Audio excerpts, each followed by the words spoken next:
Hello, everyone. It's Sunday, the 23rd of February. I want to have a short conversation. Taylor may join us. I sent her a link. I sent Seb a link, but Seb's wrestling a car issue, and I don't know what Taylor's up to, but she said, send me a link. And this is how it is. The world's sort of on fire at the moment, and everybody's kind of busy, but we just keep on. We keep on because this is the small light within you that needs to be drawn into clarity and focus. Like looking at a distant star, it's small and twinkles up there and seems completely remote and out of reach. But that's a matter of perception. If you link to it and draw the fire of it towards you, the fire of divine love, the fire of the spirit of love, the soul of love with the spirit of love in it, if you draw that closer into your awareness, then it seems to move that towards you. It doesn't suddenly burst into fire like the sun, because what we're looking at when we look at the sky is we're looking at the material sun. We're looking at a burning ball of gas. The spiritual sun, which is the soul of the sun, is in another location entirely. And if we look at that and draw it into equal closeness to our perceptions, then it bursts into a fire of its own kind, the fire of soul. But then if we look for this central spiritual sun and draw it towards us, it suddenly changes the equation entirely, and we realize we are looking at a triangle, a cosmic triangle. So I'm checking my phone because it's going to go off on me. We're looking at a cosmic triangle of three fires. It's the same three fires that burn in us, burning in the solar system. And as they burn in the solar system, our entire solar life, soul life, cosmic life, physical life comes into manifestation and being. Now, us being located in this physical sheath have our senses somewhat obscured, so we easily see the fire friction. Taylor, can you hear me? I sure can. All right, welcome. I'm sure everybody's relieved to see somebody pleasant to look at. Well, there you went. Oh, there you are. You came back. Oh, Dan, you're a shining star. Everybody's happy to see you. Yeah, I can tell. So we were talking about the three suns for a second. Oh, wow. It's not the subject of the podcast today. You're kind of phasing in and out, but don't worry about it. We're going to reconcile all of that at the end. Mm-hmm. So hopefully. So I was talking about the fact you look up and see the physical sun there in the sky, and we think, oh, okay, we're happening. But the spiritual sun, which is in a different location entirely, doesn't come into our immediate view. But it's there. And if we imagine it there, it doesn't matter. You're free. You can imagine it right up there somewhere. Don't superimpose it on the material sun, because then it disappears in the fire and light of it. But just there, and start giving it intensity of image, intensity of presence. And you'll really start to feel its space, its spatial activity. It's different from the physical sun, that burning ball of gas, but it's there. So once you kind of get a sense of its existence, and it doesn't want to stay familiar like the round ball of gas of the sun, because it's not quite like that. So you don't try to capture it in that image. You just let it be there.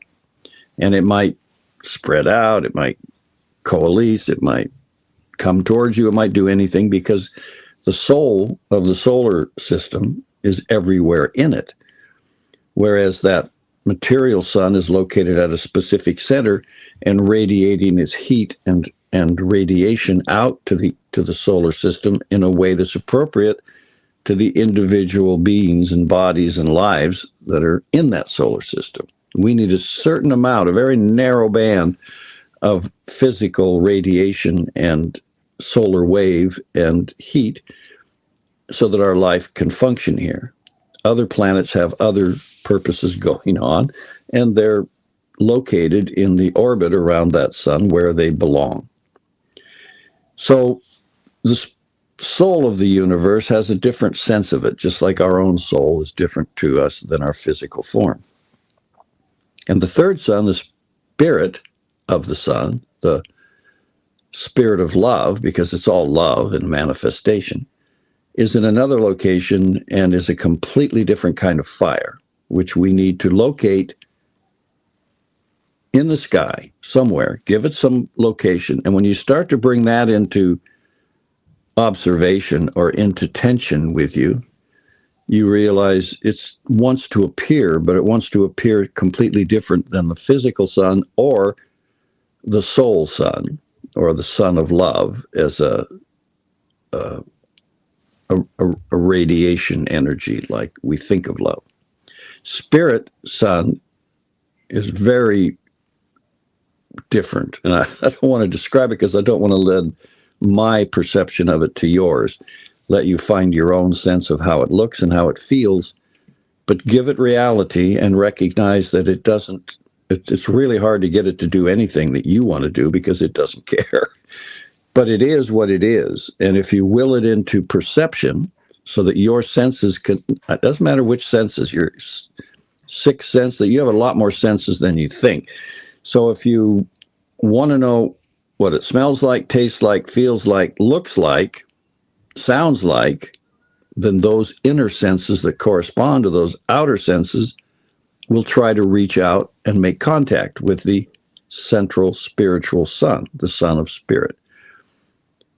But it may require a completely different sense than those senses. It may require the sixth sense or the seventh sense, intuitive awareness as a synthesis. Whatever it takes to get to that level, you have it inside of you. And if you just open up and apply yourself towards that flow, something starts to appear. So you have this spiritual sun over here, which looks and feels a certain way. The central spiritual sun, which seems way different, but powerful and dynamic. And then you have the burning ball of gas. If it's daylight on your side of the planet, because that's another difficulty. But these other two suns, they don't set. They don't rise and set like the physical sun. And then you have a triangle between all three of those because they are in relationship to each other in our solar system to create the total life of it. Now, that's a concept, which if you apply your senses to supporting it, you will get a sense of reality to it. You will feel in your physical being a stimulation of something because the impact in your body of those three things is the same as the solar system. You're a miniature of the solar system. Your heart, that roaring away like that physical sun up there, circulating everything through the body and giving the right amount of nutrients and energy and blood to your big toe, which is Pluto out there somewhere. And to the brain, which is maybe closer, maybe Mercury closer to this heart. I don't know. I'm not an astrophysiological physicist or something, whatever person that would be, like maybe Rudolf Steiner is, or somebody else. But it's stimulating that in you. And so you'll feel it. You'll feel the three suns somewhere in you, the etheric body, physical body, the emotional body. Somebody in there is going to get stimulated, and that's good. That means you've got a connection. So let that occur for a minute. Let that warm up in you and become a presence to your earthly presence, to your physical presence.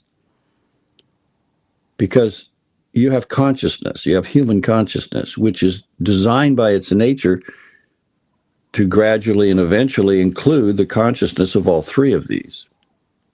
And we would assume we would have to become a pretty highly developed spiritual being before the central spiritual sun, or the son of spirit, or even the son of soul, would become integrated with our physical awareness, our personality awareness, which would be evolutionary wise true. It would take a long time for human beings to start out as our predecessors did long ago, and work our way to the point where inside our conscious awareness, all three of those are like cruising, and we're synthesizing all of that in a new identity of ourselves. Not the identity of the physical sun, because that's only one of the three. But within that physical sun, there is a connection to those other two in a triad. Now, who is that being that all three of those are fully and dynamically evolved as a solar system and functioning with all the lives of the solar system engaged in its wholeness? What being is that? Because we're only really looking at its physical body, just like ours. We're looking at planets and asteroids and occasional comets zipping through. So what is the nature of a nature that 2/3 of it, the soul nature and the spirit nature, are invisible to us as its physical nature? We don't know that being yet. We don't know how to include that being in our conscious awareness, if we even could, because it's a fairly large expression of life. But we have within us the capacity to do it. And if we have a capacity within us, it behooves us to develop it, to open it up, to make ourselves mature with it. So we're just taking a step here. We're looking at opening the soul sun and its relevance to all these planetary all the planets are really little miniature suns that aren't as bright. Earth throws out way more light on many levels of spectrum than we would imagine, because it has a soul light and it has a spirit light, and so do all these other guys, and we don't know how important they are because we don't see their relevancy. We only see their dense physical form, which is not really an indication. We can't tell. We just don't know. So, but we can include them psychologically in our net that we're casting and recognize that inside us is a relationship to all of them and to that soul sun via the inner connection to all that. So open that up and look at it like it was something real for a few moments, and don't stress over it or make it something hard to do. Just open up your inner senses towards it and be more inclusive for a few moments of a greater field of being, not reaching further in space than the Van Allen belt or the asteroids or something, but just reaching to the inner space where all of that goes up in frequencies or up in dimensions or up in kingdoms. Now, somewhere in all of this is love itself, pouring through the whole thing, all three suns, and including us and all three in us. Now, how conscious we are of that energy and its inclusiveness of all of that solar space that we're in and its relationship to us and all of that, we're not very clear about. We're just sort of looking at it. But we're holding that open for the moment. For the moment, you're including love itself. And if you look at the central spiritual sun, the sun of spirit, the light that comes to your inner eye from that very definite, brilliant, radiant, focused center is one of the aspects of love as spirit. And if you look at the spiritual sun, which is softer and has a much kind of different glow about it, but it's a fire that doesn't burn. That has a different aspect of love. And then when you look at the physical form Much like our physical body, you have an energy that sustains it and maintains it and keeps all of that material atomic structure humming away in the way in which we live in it. All three of these are aspects of love, the three streams of love. One that comes to us physically, generally speaking, through the etheric form behind the physical form, because that physical sun has an etheric sun in it, which connects it to all these other stuff, as do we. So we get energy from that. We get energy from the spiritual sun, and we get energy from the central spiritual sun.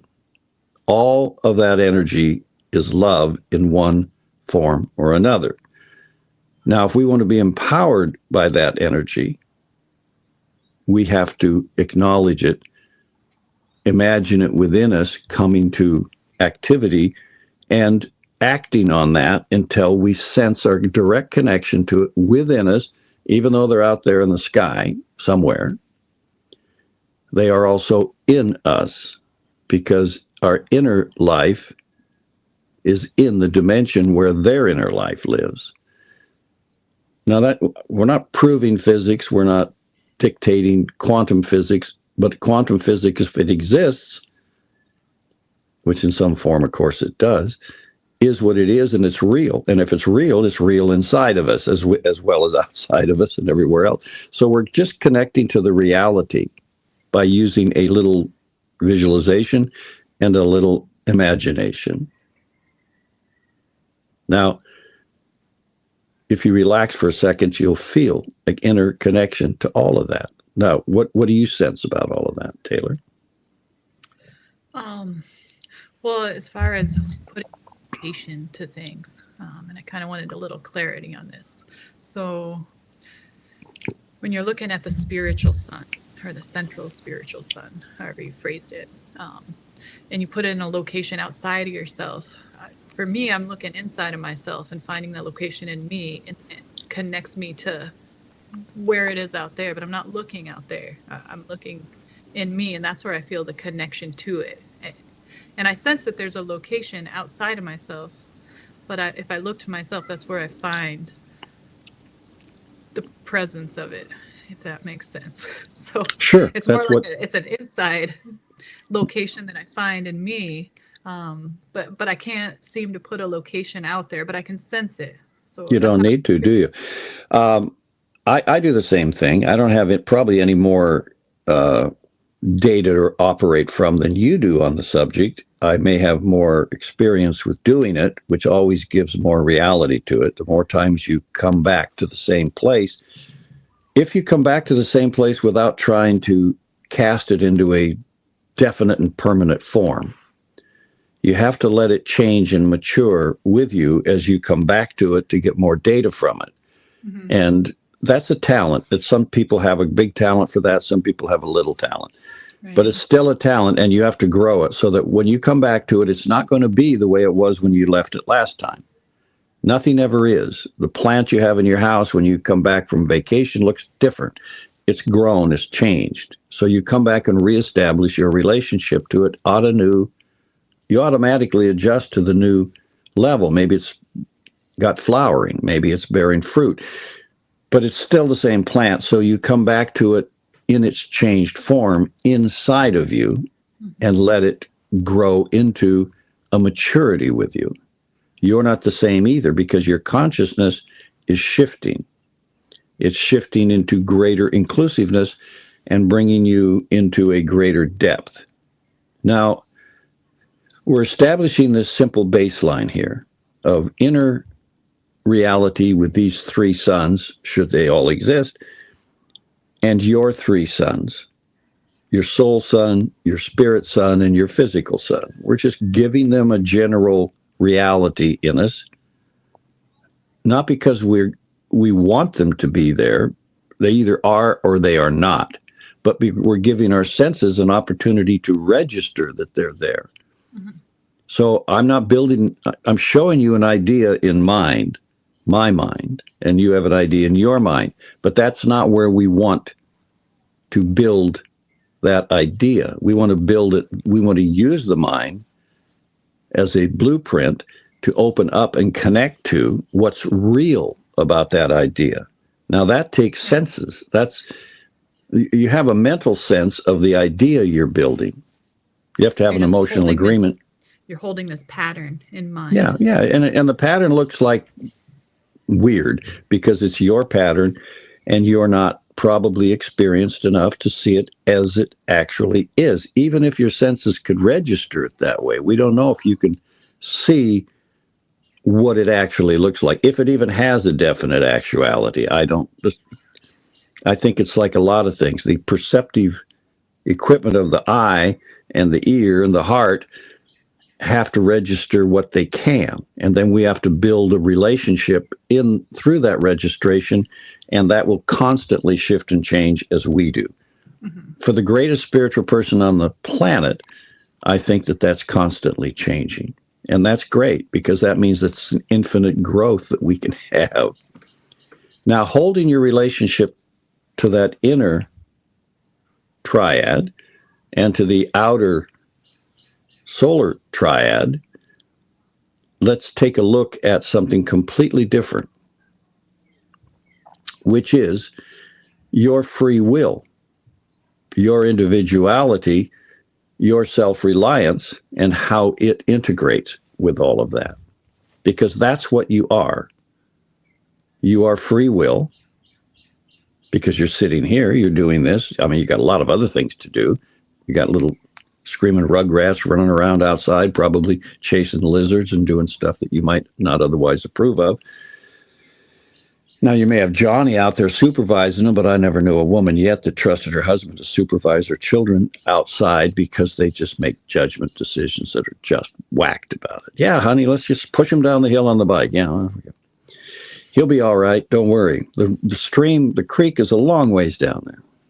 Stuff like that. I mean, I grew up in Alaska where it's just silly what guys will get into with their kids. I was just thinking a couple of days ago, you were watching, I looked at it, the Chris Bledsoe YouTube that he did with Sean Ryan, which I thought was quite interesting. But he was talking about how he got shot in the back at point blank range with a 10 gauge shotgun, which nearly killed him. And as it would, I've seen what a 12 gauge shotgun can do. 12 gauge is the size of the shell and the little lead pellets in it. Anyway, it's just like, what, nobody was supervising them at 10 years old outside with a 12 gauge shotgun? Well, kind of, loosely, sort of, Some guys were around doing something, and here they're off with their weapon. And I was remembering that the first time I ever fired one of those, I was 5. And he got shot when he was 10, but he'd probably been using it for a while. He was carrying it around with him. I couldn't do that because it was so heavy. I had to put the barrel in the crotch of a tree and then pull the trigger, which is a hell of an experience when you're 5.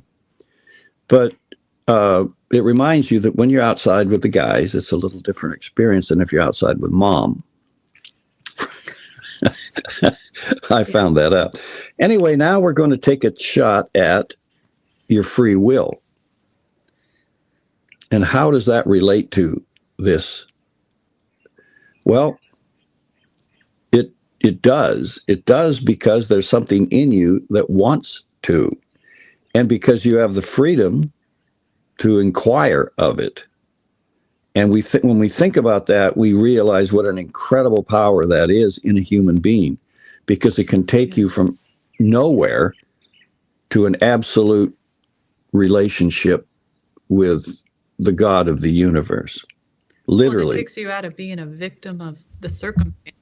You're not just born into this life and you have to, just deal with everything that's there. It puts you in a position to being in a place where you are able to navigate through this thing, not just, take it as it comes. You get this attitude of like, we're just in it and this is all we can do, but it gives you this power where, yeah, you're in it, but you are also a part of it. You're not just in it, you are it. It puts the control Not that it's control, that's a wrong word to use, but it puts you in a place where you are part of the whole orchestra. You're not just an observer sitting in the audience. You know, you're up there, you have your instrument too, and you get to be a part of the whole thing. So, you know, sometimes I get in this place in life where it's like, you know, everything's outside of myself, or everything is beyond me. And it's not. It's when you realize that you have this living inside of you, and you have this living presence, it makes it all you. You know, that's where that unity and the get out of the separative identity in yourself. It puts you in the driver's seat in a different way. Right? Okay. If you see it this way at all? Well, yes. And it's interesting because when we look at how our relationship with love within us, which comes from the experience of the Christian experience of the descent of love into a human being, which is an event, described event, not contrived by the people who did it. It's an outgrowth of the Jewish culture, because the Jewish culture produced two miraculous people we know of. It's produced a lot of miraculous people, but two of them were Jesus, who was an amazingly humble, spiritual natured being, and his mother. These two people, between the two of them, created an opportunity for something miraculous to happen, but they didn't consciously cook it up. But they did have free will. And using that free will, they made choices that others did not recommend to them. Well, I don't know who recommended them. I don't know who they were talking to, but in the Bible experience of Jesus, where he comes to this Jordan River, nobody talked him into it. In fact, John, when he got there to be baptized, said, you should be baptizing me, because he recognized a mentor when he saw one. Now, I don't know how. Jesus is 30.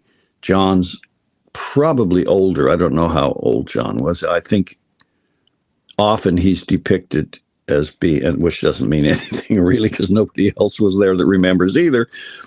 But, is a few years older, maybe 4 or 5 years older. But either way, nobody's talking Jesus into it.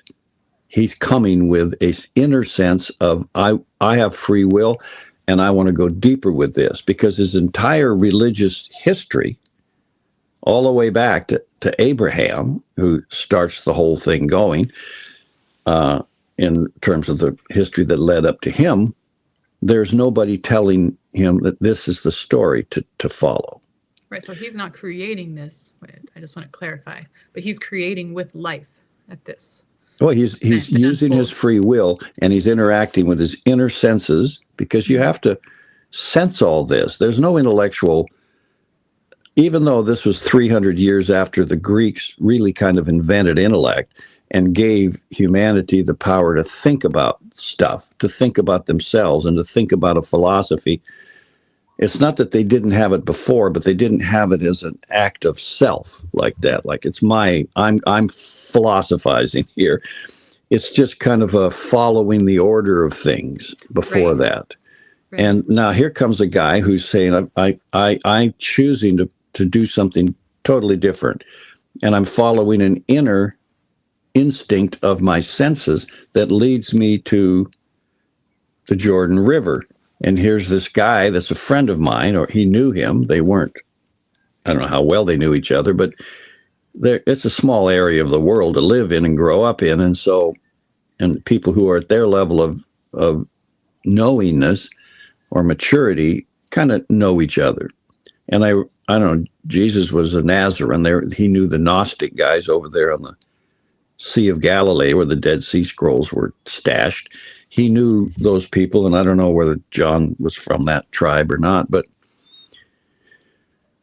he's following this inner sense with his free will. And when he encounters a choice, he makes it.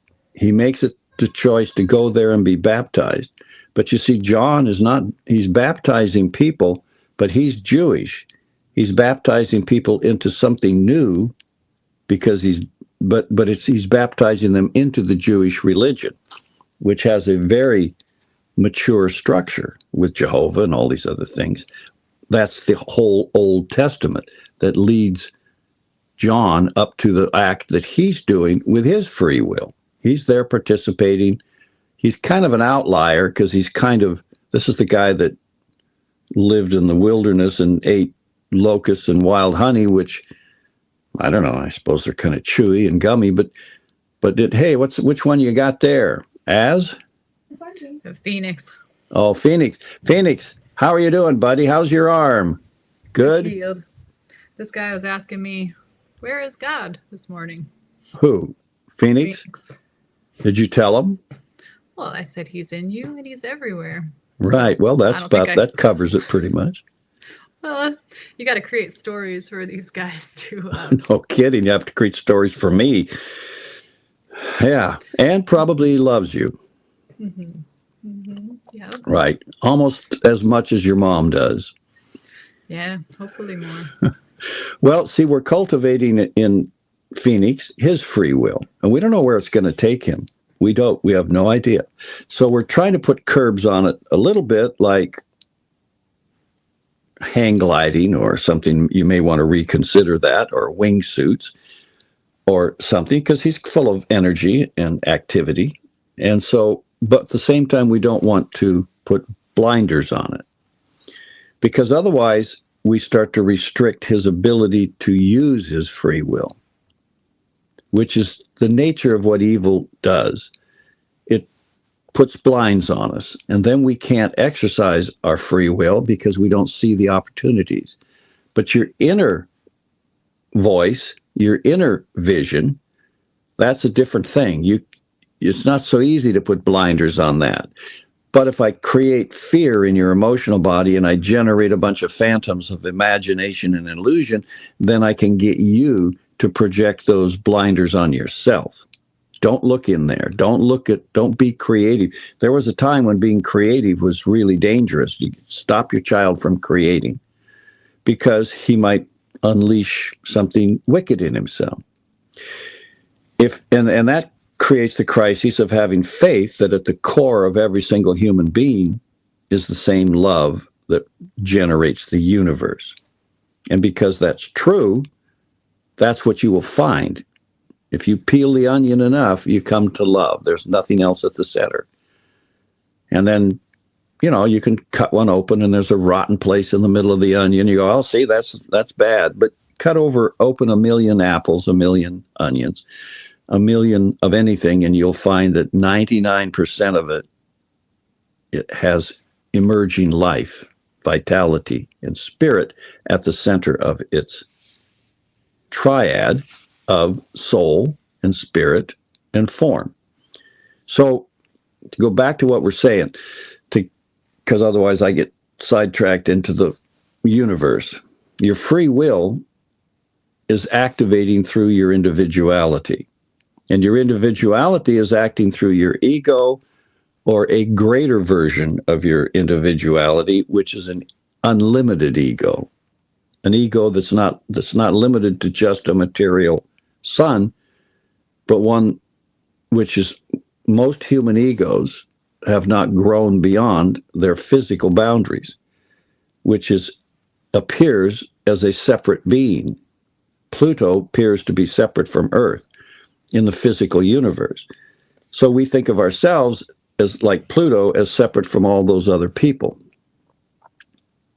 But in fact, due to the spiritual sun and the central spiritual sun of spirit, a new realization comes to us that, the physical form is isolated. It has individuality. But the inner self, which also has individuality, individual spirit, individual soul, is not separate the same way.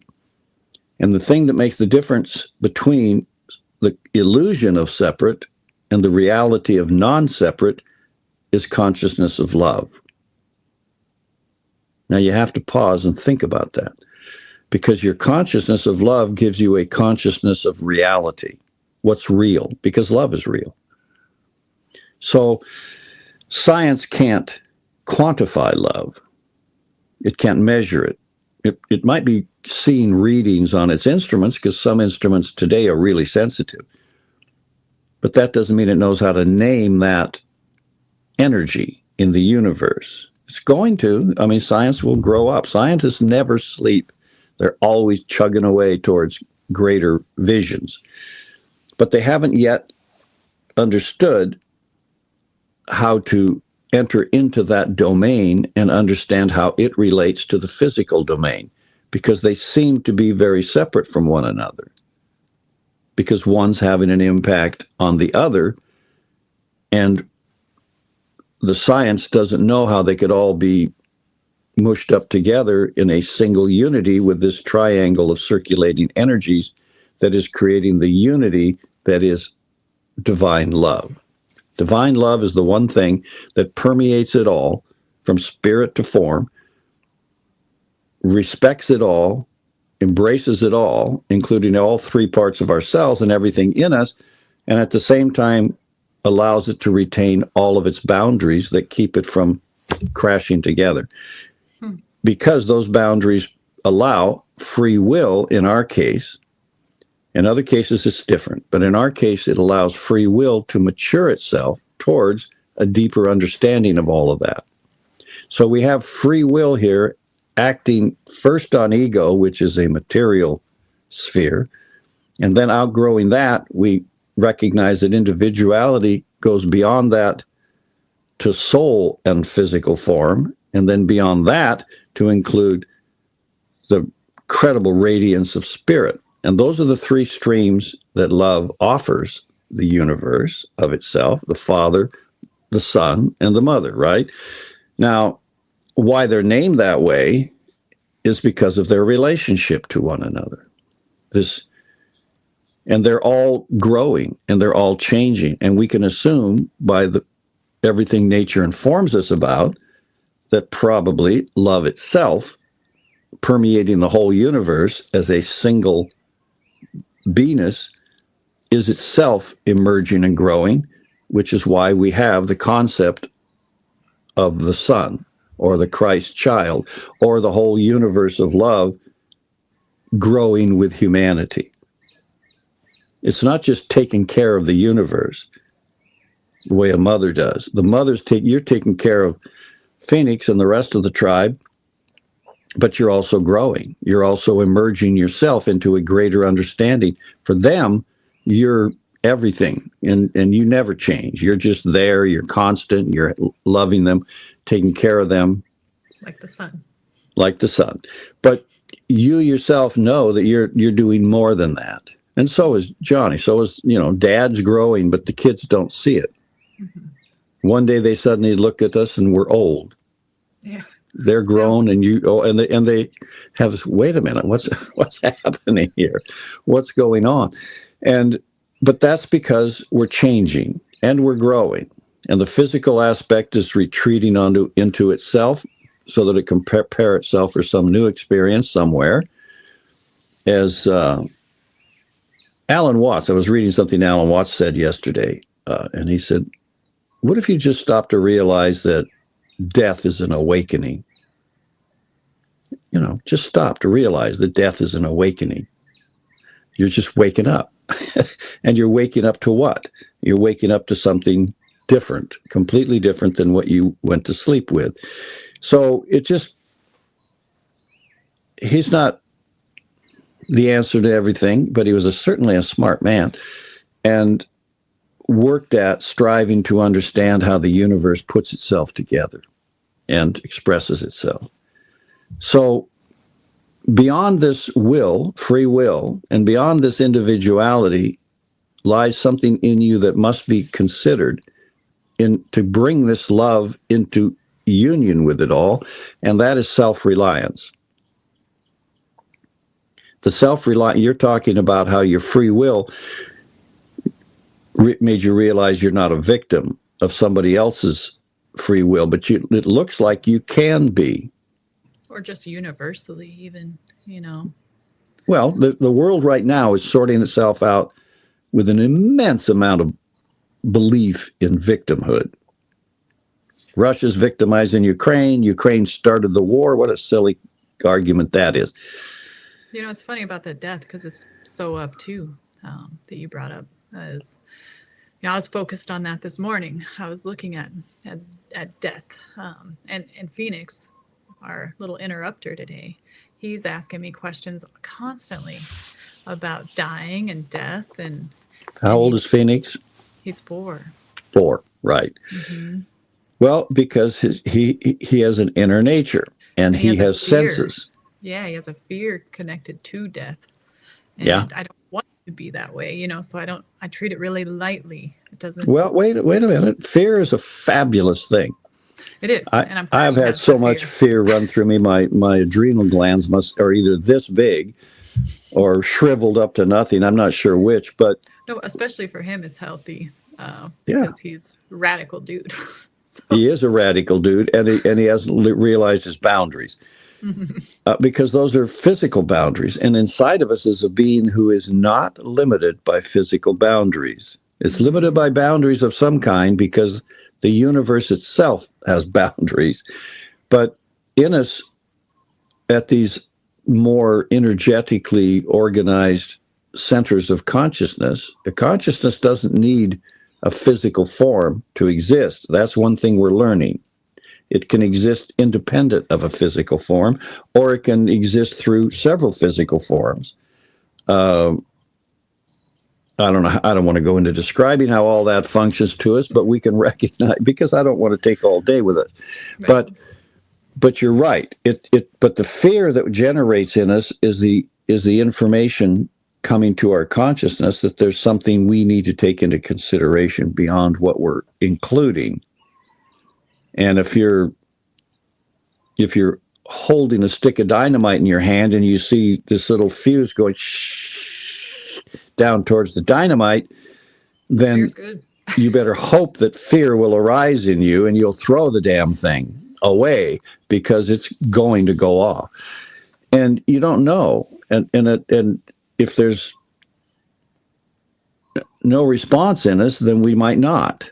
I mean, I remember the first time I heard a rattlesnake buzz, and it was a couple feet from my head, and I was sleeping on the ground, which was in a place that was kind of stupid to sleep. You always look back and realize how dumb you are when you do things. I was sleeping in the freaking highway, you know, the animal highway, for every kind of critter because you find a sandy place to sleep, and that's at the bottom of a wash, and that's on the way to the water, so every thing in the neighborhood goes right by you while you're sleeping, and you never even see it. But some people I was with scared the rattlesnake, and it was crawling past me at the time on his way to something, minding his own business. So he coils up and starts buzzing. Now, I'd never heard that I could remember before that a rattlesnake buzz. I've seen them before, but I didn't hear one. But there was no question in me that was a rattlesnake. There was no question in me, this is something that you better take a serious concern about. And it's because when it's that close to your hearing, then you know it's within striking distance of your head. So all of a sudden, eyes pop open and consciousness just floods. And another person was sleeping next to me, and this thing was crawling up between us. Now, that person was about 6'3". Now, we were younger, pretty young, our 20s. He just disappeared. I will never know how he did it. He just was gone. He was in a sleeping bag, 6'3" or 4", gone. I never imagined how fast someone could move because his response was the same as mine. This is freaking dangerous. Now, the snake was not in an angry mode, and they don't like to try to strike beyond their distance because they can't. They can only strike about 2/3 of their distance, maybe 3/4. Maybe you don't want to measure it. But I have a different approach to waking up with danger because of having been through a war, which maybe was stupid because I was still there. I don't move. My eyes pop open, and I listen to get more data on what's up before I go acting, because if sometimes in a war situation, a noise that wakes you up and creates fear doesn't mean someone knows you're there. But the moment you hop up and start yelling, you've kind of made a target out of yourself. So my eyes pop open, and now I have to deal with this. But that's the point of fear. It doesn't blind me to the emergency.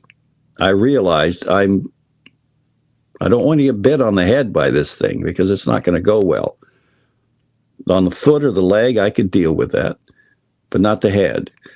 So, and everybody surrounding suddenly realizes what's up, and they're all yelling and screaming. And what do we do? What do we do? What do we do? Because we're all a bunch of dumbass kids, except for me. I've already been through war. So it's like, calm everything down. I don't want to speak, but that's the situation. Somebody's got to tell these people what to do because they're going to screw this up and get me killed. So there you are. And fear does not blind you to taking the right action. It just alerts you that you better take some action soon or you might be in trouble. So that's self-reliance. You have to rely on yourself in that situation because everybody else has gone clock crazy. So how does all of this relate to love? Well, I think, this is what I want you to register in yourself and look at, that in the human being, and we can't speak for other beings. I'm sure there's a trillion different kinds of beings in the universe, big enough to be the universe, which love is, and small enough to be a microscopic living atom. But they're all in the universe. But the human atom, the human being that we are, has this peculiar property that is born in us at the same time everything else is. Life, love, spirit, and physical form come together in us. But also what comes together in us of equal importance or greater importance, we don't know, is free will, individuality, and self-reliance. These are the thing that allow us to proceed consciously toward love and eventually bring it into a unified experience with us, and then empower ourselves with it and proceed onward in the universe. Now that's the promise. That's the promise of those who have done it, according to them and according to some of the witnesses that they experienced it with. So I'm saying this because there's a tendency in religious contexts, in religious thinking, there's a tendency to think, oh, we don't need any of that free will. We don't need individuality. We don't need self-reliance. We can rely on God. We can rely on love. We can rely on the universal creative being, whatever that is, if we just simply stop. Just stop being something other than that. But I think that that's a fictional idea that leads down a blind alley to sorrow. And why I think that is that it's functionally impossible to do. You can't do it. No one can do it. Take a look. Who stops in their tracks and says, okay, enough is enough. I give up my free will, my individuality, and my self-reliance to just be what? To be an impossible to understand condition of life. It's just the distance between where we are and that which is everything is immense. I mean, immense beyond imagination. How many stars are there? When human beings looked up and saw a few things and thought that we were the center of the universe, that might have seemed like a conceivable plan. But now science has weakened that plan by saying, how many galaxies are there, Copernicus? Turns out we have no idea. There are billions of galaxies, and those galaxies have 200 billion or less or more stars in them each. Well, wait a minute. And it could be trillions of galaxies. We just don't know. We don't have a yardstick.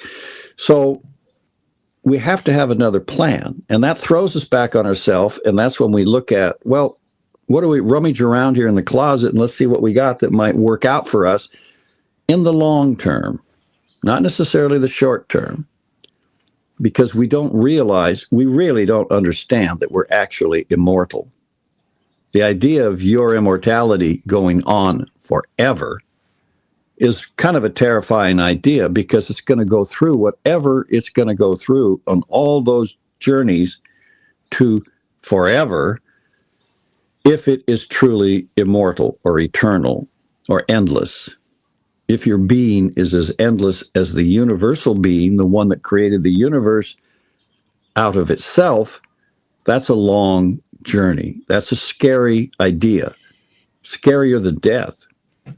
I think when we face the idea that we want that eternality, and you will want it when you realize that your companion in that journey is love. Love is the constant, steady, waking companion for you, for Phoenix, for everybody that we are and everybody we know on this entire planet. And we're all sort of in the same neighborhood. We might be having neighborhood squabbles between the Jews and the Palestinians, but in the end, they're part of the same family. They came from the same children long time ago of a family. One branch goes off and becomes the Arab culture, and the other branch goes off and becomes what we think of as the Jewish. You don't have to be a scholar to know this, but you can go back to talk about Ishmael and Abraham and whose child is who and how all of this branching out starts to go. And we begin to see that we're all pretty much living in a small town called Earth. and that small town has a bunch of us, and each of us has free will, individuality, self-reliance to a degree, and inside of us, love. And each of those three aspects of ourselves.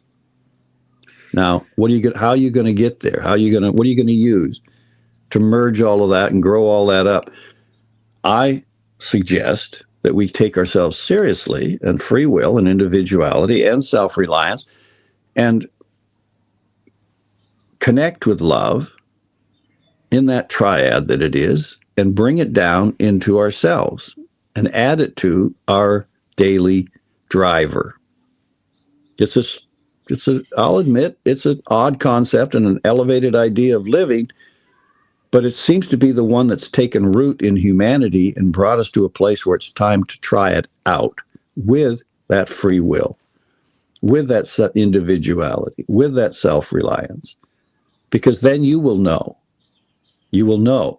Now, if you like the status quo, which you probably do if you've got 100 million in the bank and you think you're in a safe country, you think you're in a safe environment that will continue, you might think, I don't need to do that. I'm comfortable. We're going to the beach next week, and it's our private beach at the beach club, and we're going to enjoy ourselves. We're going to be insulated from the riffraff.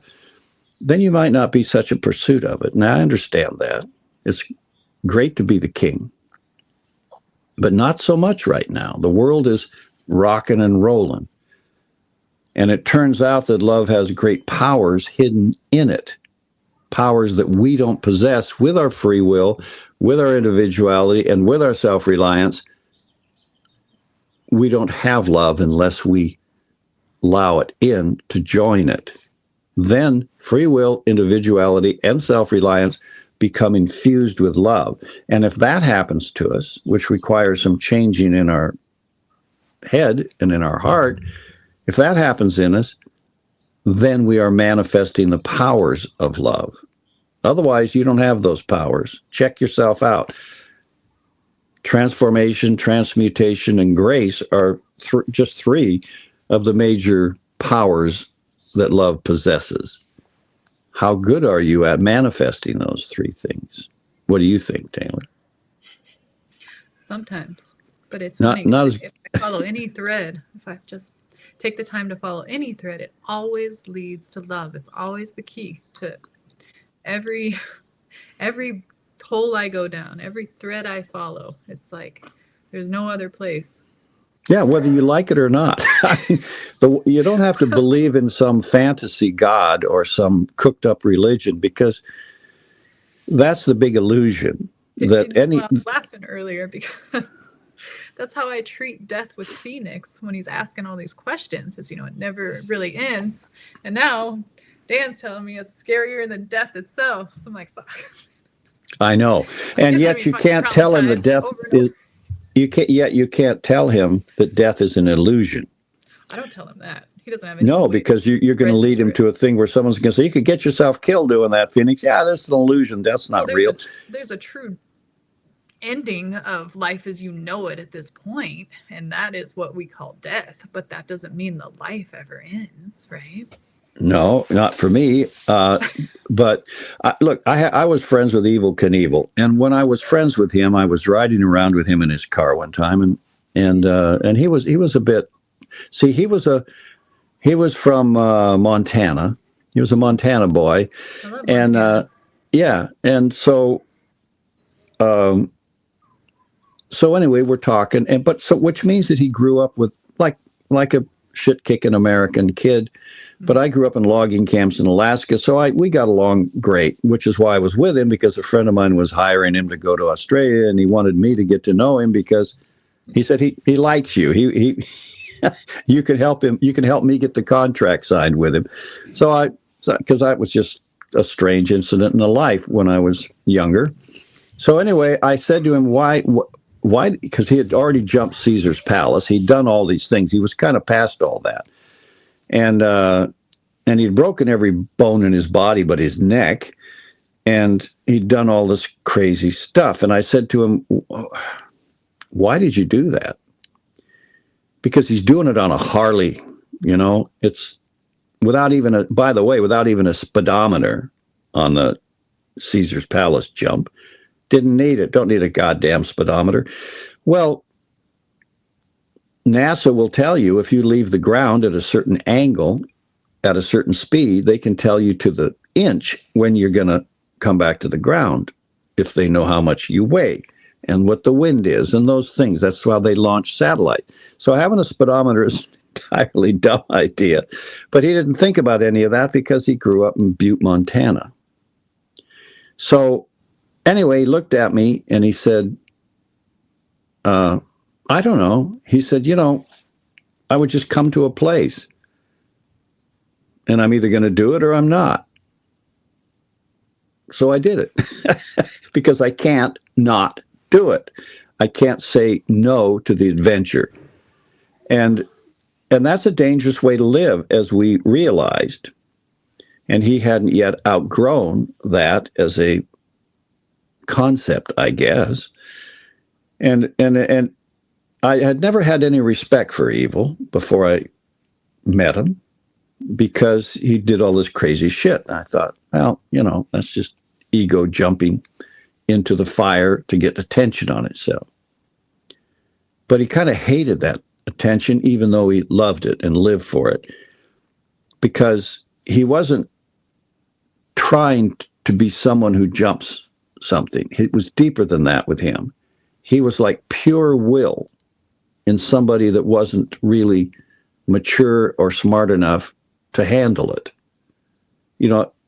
When in war, I got to know a few generals. Now, generals, like a General Patton or someone like that, they are pure will too.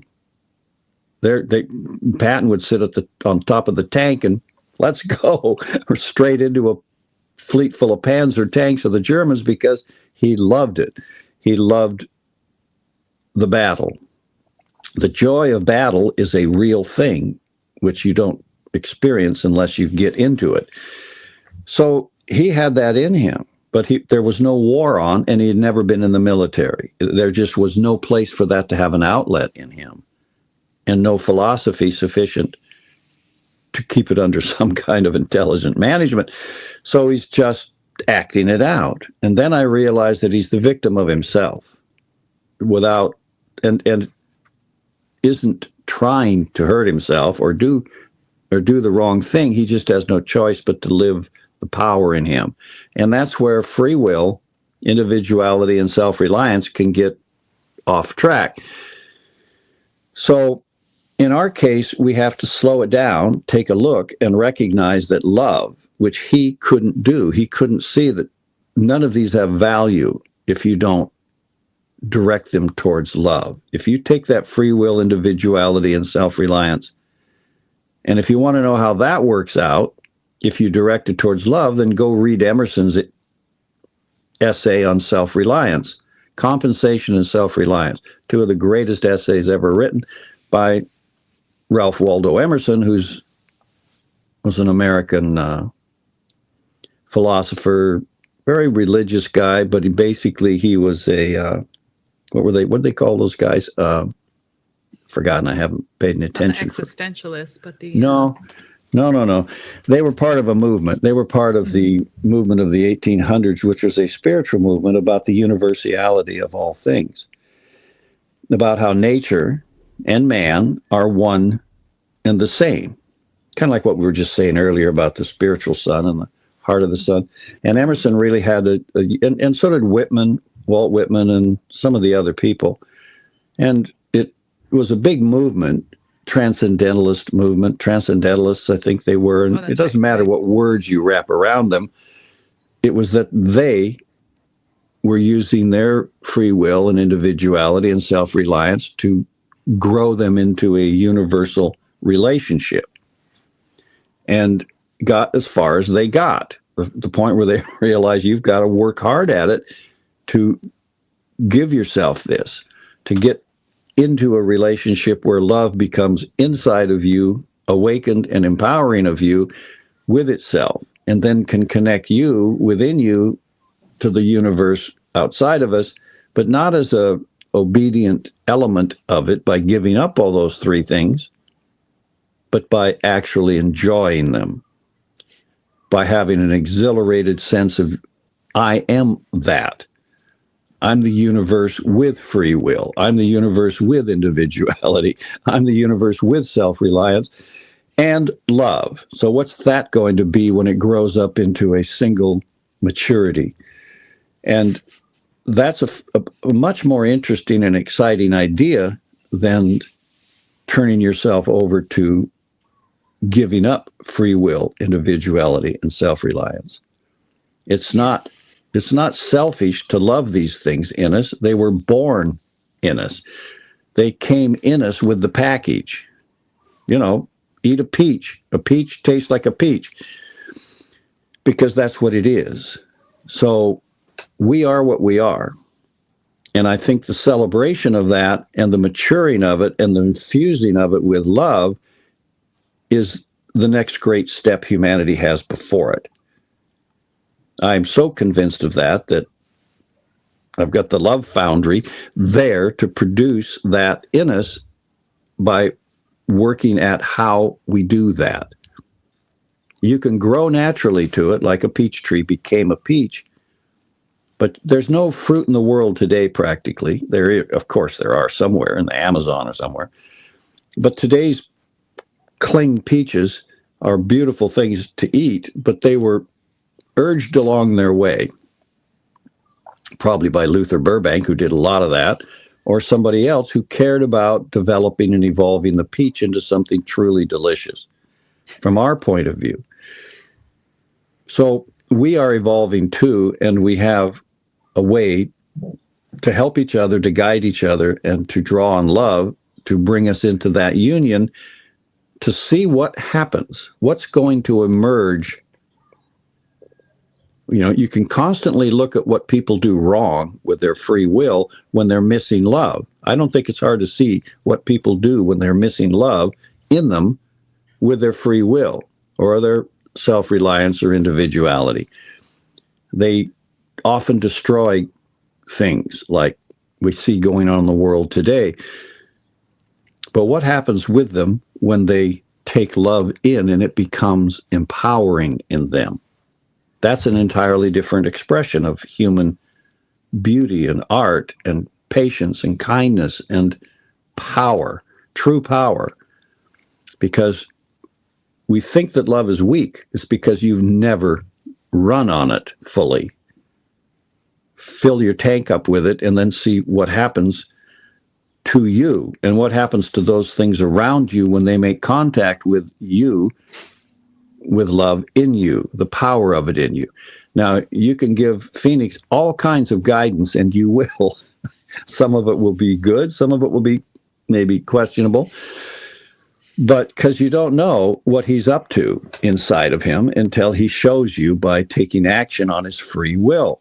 And you can't take it away from him. There's an instinct in you that says, I don't want to take his free will away. I want to give him some sensible guide rails so that he can develop himself with it. Yeah, absolutely. Yeah, you do. And I think that the one thing you know is I can put all of the fences up to keep the cattle out of the clover, which gives them bloat, and then they die. You may have never witnessed this, but I spent time on farms long enough to know that when you see a cow bloating in the field, I remember my friend Calvin's mother, we came and said, oh, we got a cow bloating. And she says, oh, hell. And she was milking cows, and it was already in the milk pen, waiting to get its turn in line to be milked. And she reached out and grabbed a chisel off the windowsill, a wood chisel, about that wide and about, I don't know, that long. And she just went over to the cow and stabbed it in the side a bunch of times and opened a hole in it and reached down inside of its stomach and started pulling stuff out. Now, this is a woman you could ride the river with.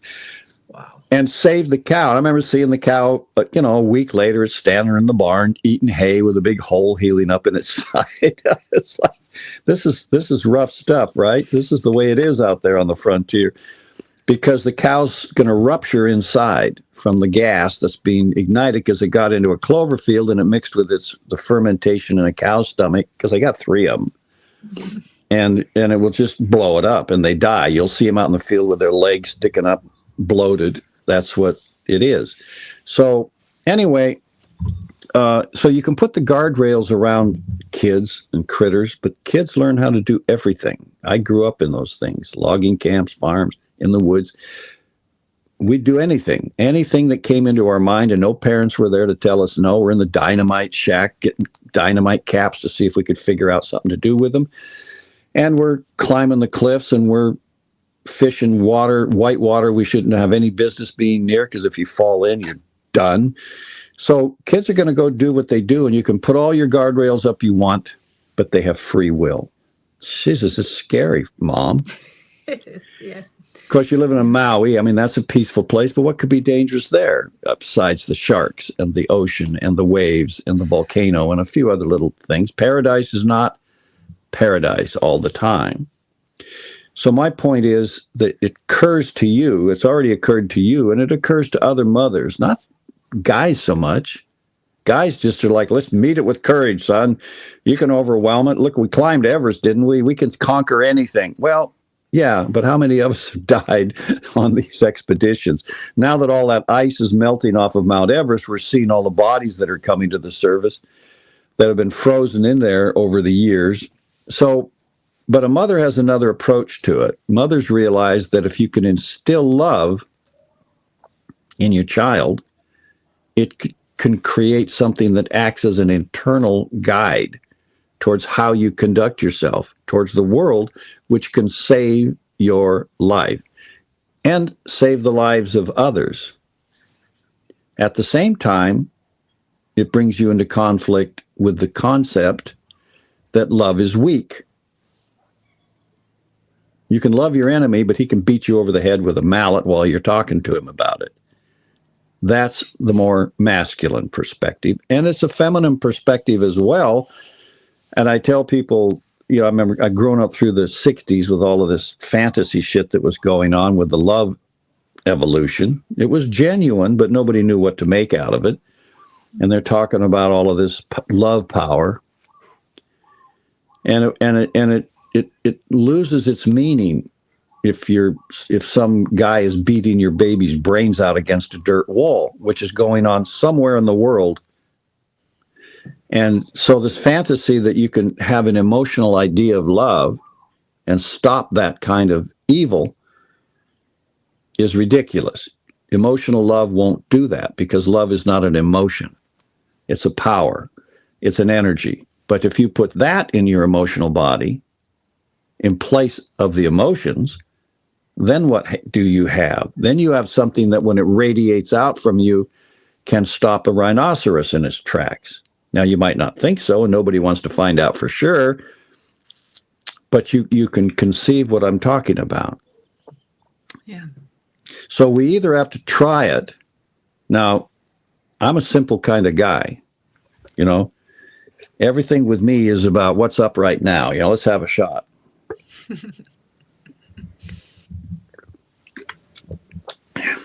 So if I'm going hunting in the woods to shoot an elk or a moose, you've never seen a trampling full bore moose. I have.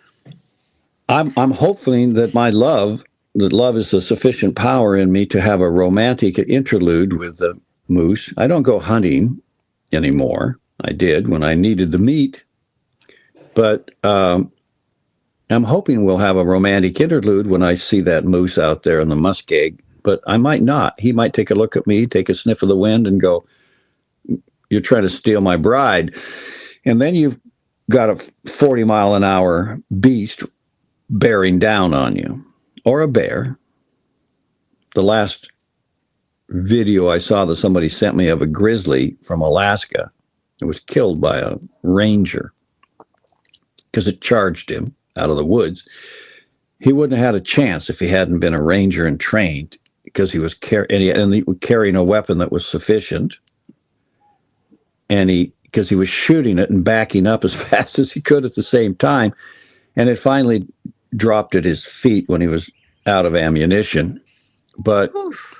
yeah, but it was 12 feet at the shoulder, 13 feet to the top of its head, 800 or 1,200 or something pounds, and it had a paw that was, that wide.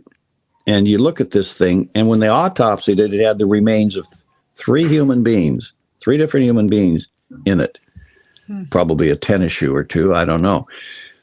So we're in transition from these ideas we talk about of empowering yourself with love and having that power as a demonstrable antidote to the world's dangers.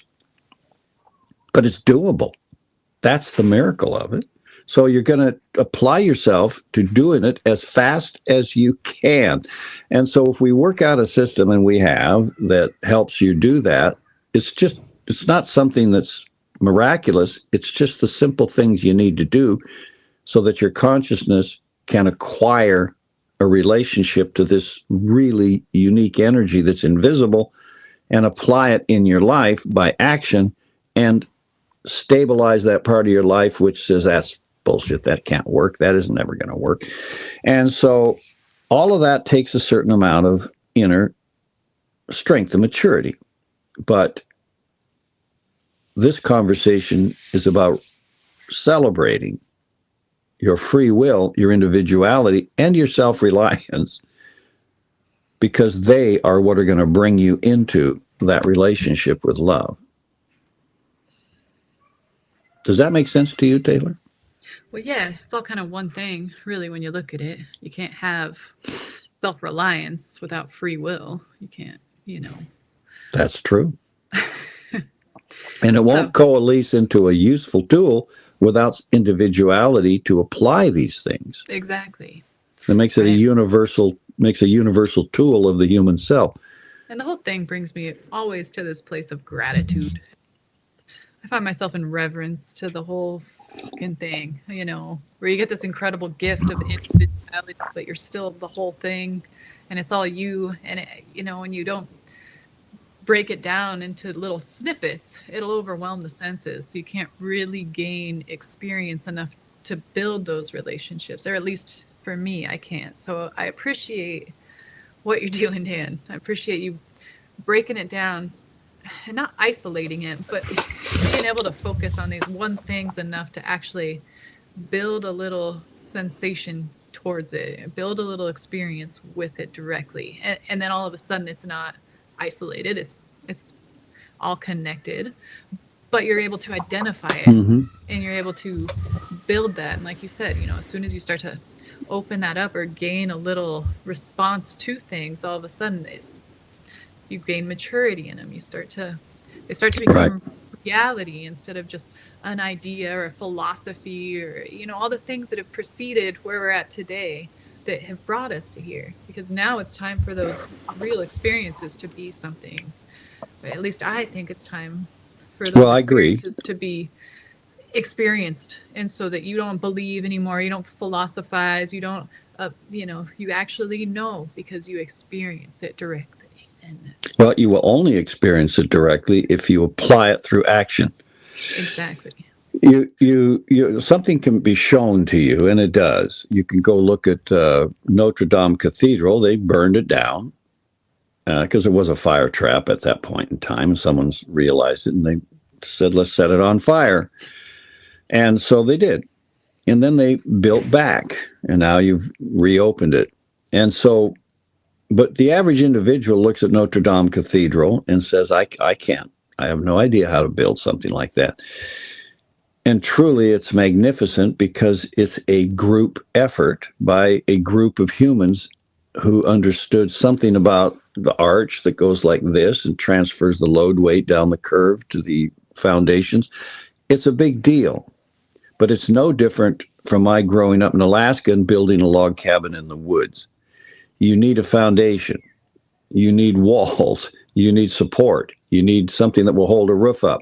And I've seen cabins in the woods that are, these are inhospitable woods in Alaska. You can have, you get 180 inches of rain a year, whether you want it or not, for 50 years, and they're still there.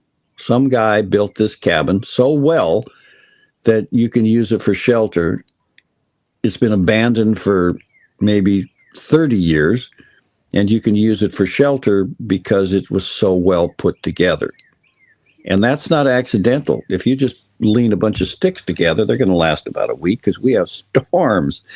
We have all kinds of stuff going on, not to mention termites and other things, but everything comes at you to take it back down to dust. And so, but you have it in you. You have it in you to know how to do these things because the human race has been building shelters for a long, long time. And so we just think about it. We just apply our individuality to it, our will and our self-reliance, and we say, what do I need to make this work? And then if you ask love to join you, you have a perfect point of view. If you're not blocking it, it will show you everything there is to know about everything that you're asking for at that particular moment in exactly that particular way. Because you don't need to know how to build Notre Dame Cathedral. You need to know how to build a log cabin because winter's coming. And it's just incredible how the universe comes to meet you. And that is the experience of commitment. Because when you add free will, individuality, and self-reliance to commitment, now you're engaging, now you've used a device that will engage the supernature around you to come to your aid, to help you find your way to the solution. And then you realize love is operating with you on your behalf through all of nature. And this is a profound discovery. This is when we reach the mystical stage of life and we suddenly realize, oh shit, this is no accident. There's something connected to me. You could take the left path, you could take the right path, but the one you took led you to where you needed to go. And that could be a coincidence because you got a 50-50 choice. But a certain amount of those choices, you realize this is way beyond coincidence. And that's because of your commitment. What did you commit yourself to as an endpoint of your journey? That's causing nature to help you, to respond to you. And at the Love Foundry, what we're doing is we're creating a process that engages these elements. You may think commitment, you already understand what commitment is, but most people do not. because it's a power. And when you connect that commitment to love, that becomes an incredible power. That's an engine. So you see, now we've got free will, we've got individuality, we've got self-reliance, we got commitment to experience the empowerment of ourselves with love. Now, what else do you need? You see, you're getting close to something that when you pull the string to make it run is going to start up and away we're going to go. You need to do a couple more things, and that's all. One of the things you need to do is get control on the ego, which has no interest in love. The material ego doesn't believe in it.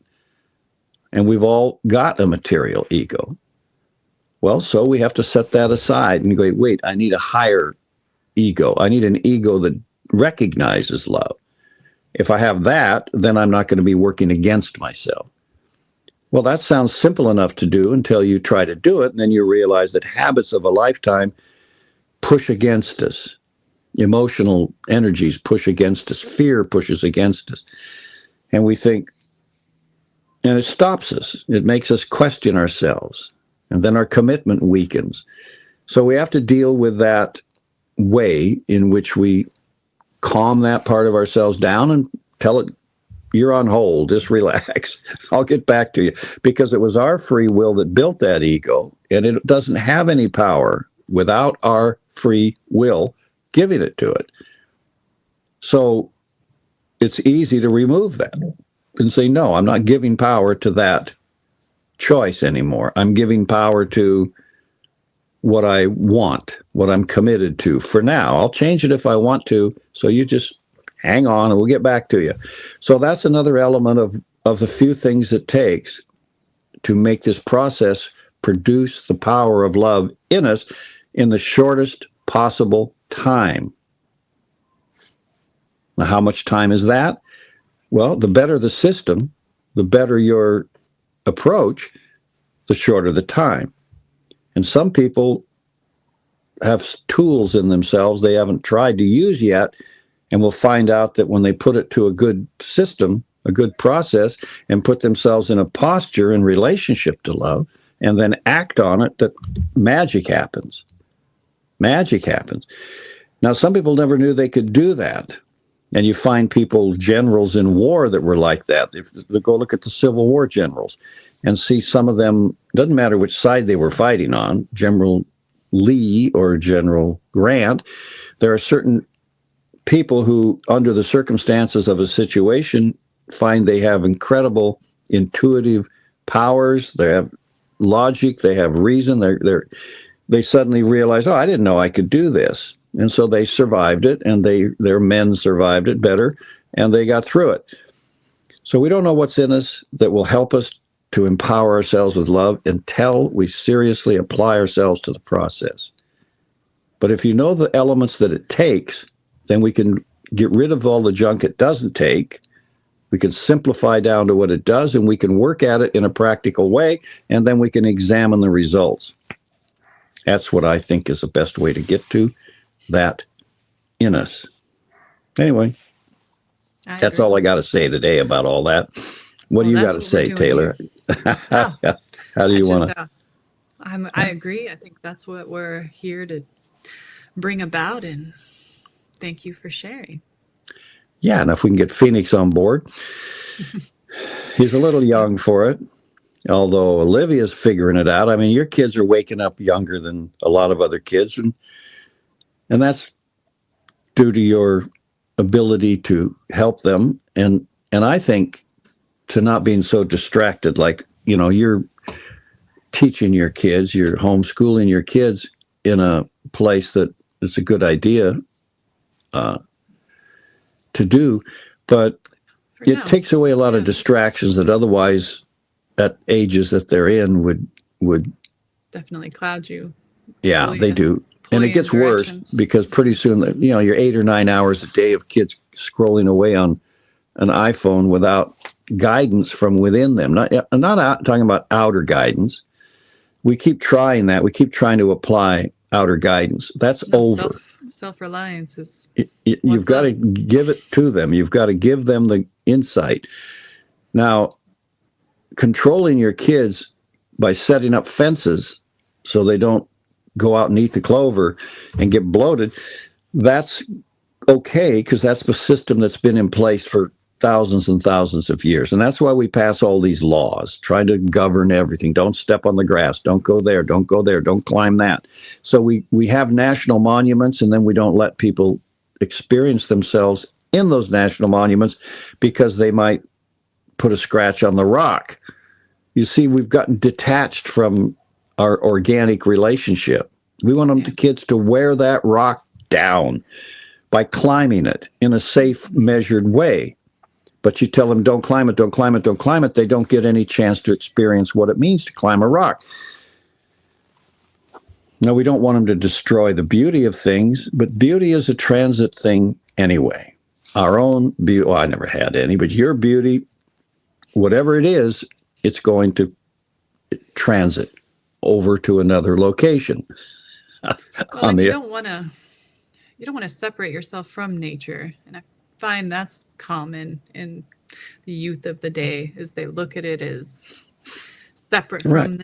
They're not a part of it, you know. No, that's right. And we do that everywhere where fear of what our children might encounter. It's not just authority trying to keep people from experiencing. There is a motive in that. You can hold people under your thumb and control their free will and individuality and not let them develop self-reliance if you don't let them step on the grass, ever. Now, there's a positive reason to not step on the grass, because 1,000 people trampling the grass will kill it. One person walking on the grass won't. But so there's good and bad in all of this. But we're talking about giving people the strength to choose love. You don't choose love from absolute weakness, like a baby chick. You have to develop this strength to overcome all the resistances to it, all of the unconscious training we've had from the past, and be able to focus in on it and apply your intention to it, your commitment to it, and bring it into experience. That you got to walk on the grass to do that. Now, growing up in Alaska, it was easy for me because there were no boundaries. You can kill yourself by falling into the ocean at the wrong place because it's 40 degrees. But that's not that's a different thing. And sometimes I look back and wonder, where the hell was my mom, when I was out doing these crazy things? And because women that grow up in Alaska with kids would terrify other mothers, because they'd go, "What are you doing? You can't take your eye off your kid."